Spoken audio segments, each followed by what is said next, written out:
ఒక ముగ్గురు స్నేహితులు ఉన్నారనమాట. వాళ్ళు ఒకరు అమెరికా వాళ్ళు, ఒకరు జపాన్ వాళ్ళు, ఒకరు ఇండియా వాళ్ళు. అయితే ఈ ముగ్గురిని ఒక వ్యక్తి ఇంటర్వ్యూ చేయాలనుకున్నాడు. ఇంటర్వ్యూలో ఏమడిగాడు అంటే, అమెరికా వాడిని, బాబు నువ్వు టూత్ బ్రష్ ఎన్ని రోజులు వాడతావు అని అడిగాడు.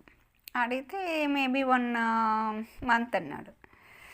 జపాన్ వాడిని అడిగాడు, బాబు నువ్వెన్ని రోజులు వాడతావు టూత్ బ్రష్ అని అడిగితే అతడు ఒక 2 మంత్స్ వాడతానని అన్నాడు.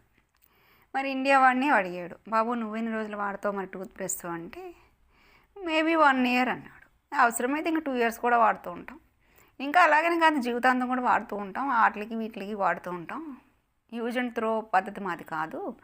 మేము ఏదైనా సరే, ఇప్పుడు అమెరికా జపాన్ వాళ్ళు ఉన్నారంటే యూజ్ అండ్ త్రో వాడతారు. మేమైతే అలా కాదు, మాకు వచ్చిన ప్రతి వస్తువునైనా ప్రతి మనిషినైనా చాలా భద్రంగా దాచుకుంటాం, విలువల్ని కాపాడుకుంటాం అని చెప్పేసి అన్నాడనమాట. అప్పుడు ఆ వ్యక్తి చాలా ఆనందపడి ఇండియా చాలా గొప్పదని అన్నాడు. మీకు ఇండియా నచ్చితే ఒక లైక్ కొట్టండి.